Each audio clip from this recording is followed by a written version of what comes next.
просто взять и исчезнуть с земли. Почему небеса так прекрасны, так невинно плывут облака? Почему чистота не подвластна, нам земным все так далека? Мы в погоне за лучшим для тела забываем смотреть в небеса и не видим, как небо хотело, чтобы стала прекрасной земля. Почему мы привязаны к телу? Почему не свободна душа?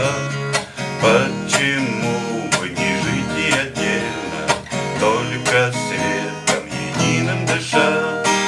И напрасно пытается дождик смыть всю грязь с ожиревшей земли. Чистота его слез не поможет наши грешные души спасти. Почему мы не можем зажечься и гореть